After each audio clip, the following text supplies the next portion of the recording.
Allah lets you feel empty and dissatisfied with everything else so that you don't depend too much on those things. Sins are supposed to make you feel miserable, and pointless pursuits are meant to make you feel like something is missing. So your soul sends signals to you constantly saying, I'm incomplete without something greater. One of my favorite names of Allah, if not my favorite name, is As-Samad. And it's so deep because as you're reading through Surah Al-Ikhlas, every other ayah is so self-explanatory. But the name As-Samad is at the heart of it, and it's a complete mystery to most Muslims. As-Samad means the one who is whole, not hollow. He's completely self-sufficient, not dependent on anything, and he has no spaces or gaps. So the scholars mention that this means he has no organs inside, and he's not made of parts, so he can't disintegrate. Lam yalid wa lam yulad. He doesn't give birth, nor is he begotten, because he doesn't come out of anything else, and nothing else goes into him. And that means he's the perfect refuge for you and the only thing that can make you feel whole, because he's completely free of need himself. Think of angels not needing food or drink, but even they're still created beings that function within some sort of an ecosystem. As-Samad does not need what needers need, and nothing is like him or possible without him. Even his names are so perfectly whole and connected to one another. And all this makes him the one supreme, uncompromised refuge. And here's the thing. You were made to feel empty so that you would run back to As-Samad, the fulfilling one. Because everything other than him will leave you feeling unfulfilled. Even if it's a blessing, by the way. A job will give you income, but not necessarily meaning. A relationship will give you companionship, but not completion. Fame will give you attention, but not validation. Wealth will give you comfort, but not purpose. Every created thing has a limit, and the moment you reach that limit, you feel it. There's a void that returns. And then you're frustrated because you worked so hard for something thinking that it would fulfill you, but it didn't. I want you to think of this image that projects us in pieces onto him, the whole.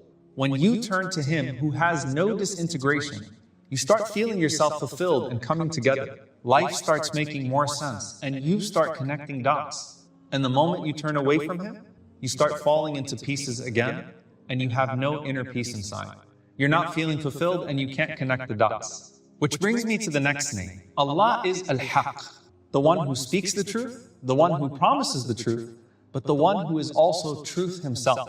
Everything connected to him is truth, and everything disconnected from him is batil, in that it's meaningless. أَلَا كُلُّ شَيْءٍ مَا خَلَى اللَّهَ بَاطِلٌ. Verily, everything pursued other than Allah is vain. It's like a poetic paraphrase of the ayah in the Quran, كُلُّ شَيْءٍ هَالِكٌ إِلَّا وَجْهَهُ. Everything will perish except for him. And the scholars mention that includes what was done for his sake. So everything detached from Allah, every false god, false pursuit, or fleeting joy is batil in that it's hollow and temporary. Only things connected to him have true value. And you want to know that what you're doing has meaning, that your sacrifices aren't for nothing, that everything you're going through is leading you to somewhere. But the dunya deceives by nature.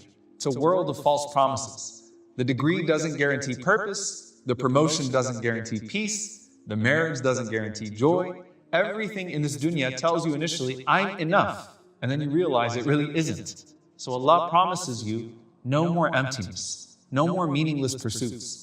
Just like Al-Hadi rewards guidance with more guidance, think of Al-Haq in a way that connects one truth to the next, so that you're only pursuing things that make sense and have promising results. Listen to the hadith of the Prophet ﷺ and think of this like the truth roadmap. Allahumma anta al-haq, wa wa'duka al-haq, wa qawluka al-haq, wa liqa'uka haq, wal jannatu haq, wal naru haq, wal nabiyyuna haq, wa Muhammadun sallallahu alayhi wa sallam haq. O Allah, you are the truth, and your promise is truth, and your word is truth, and your meeting is truth, and paradise is truth, and the hellfire is truth, and the prophets are truth, and Muhammad sallallahu alayhi wa sallam is truth. Okay, follow along. Once you come to know that Allah is true, that He exists and that He's very real and not some abstract idea, but the Creator who brought you here with a purpose, then you trust that His promise is true. Because if He's real, then what He says will happen is also real. And then that means that His word is true. So that means every lesson or story in the Quran is not some myth or metaphor, but it's to point you to an ultimate reality. What's that ultimate reality? It's you being resurrected and standing in front of Al-Haq, where He will ask you about everything you did. And one of the names of the Day of Judgment is Al-Haq. And so then that means that His promise of paradise or hellfire after the Day of Judgment is also true.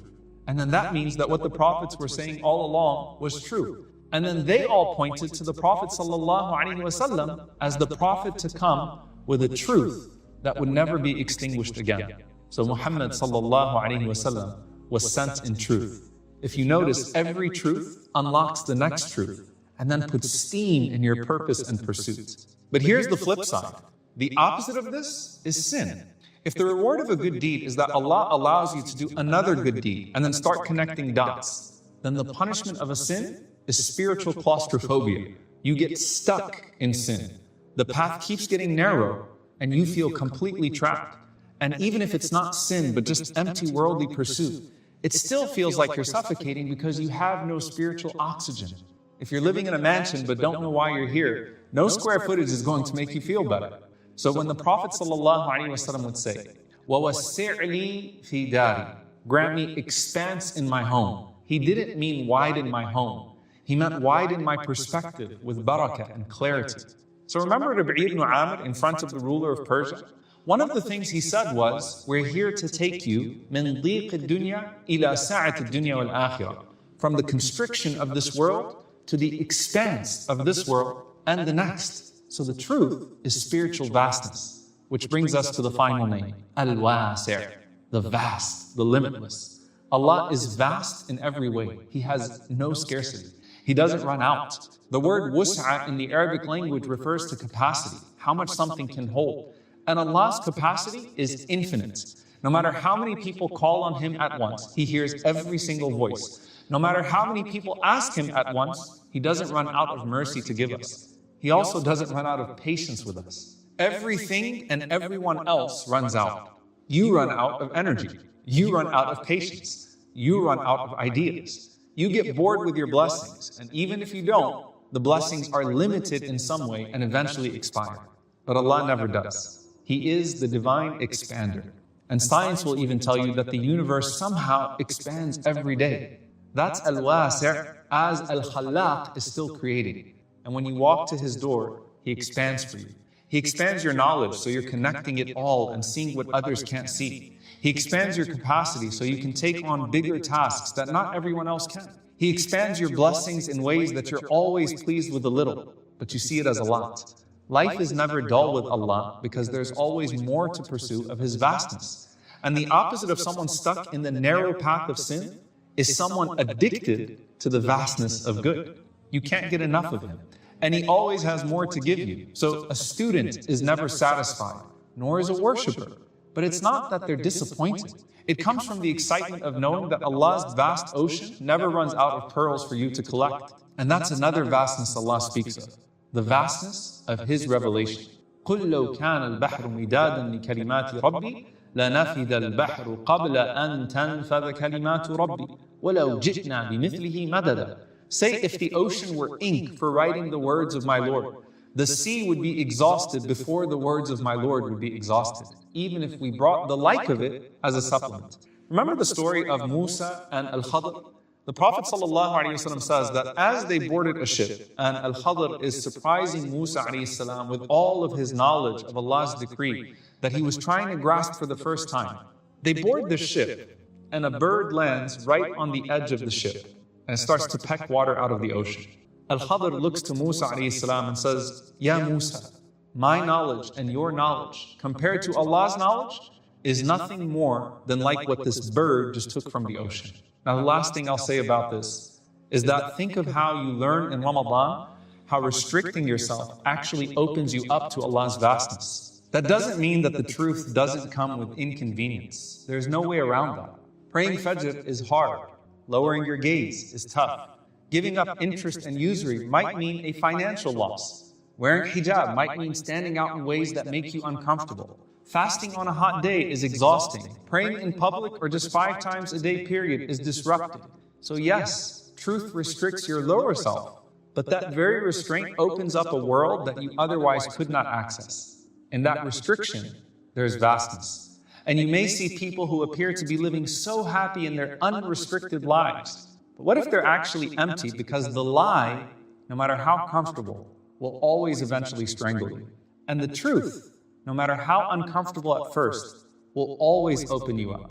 There are people suffocating in their mansions, choked by their wealth, trapped by their liberating sins, and captured by their never fulfilled or never fulfilling desires. Every sacrifice you make for Allah is going to have a higher yield. Everything you give for Him will be given back to you in more. Every restriction is temporary and replaced by a promised permanent reward. That's why the angels say to those who didn't make hijrah, أَلَمْ تَكُنْ أَرْضُ اللَّهِ وَاسِعَةً? Wasn't Allah's earth vast? And the Prophet ﷺ said, the true hijrah is leaving off what Allah forbade. Wasn't the path of Allah expansive enough for you to not fall into that narrow pothole of sin? You don't have to fall into that sin. There's room to move, room to breathe, room to grow.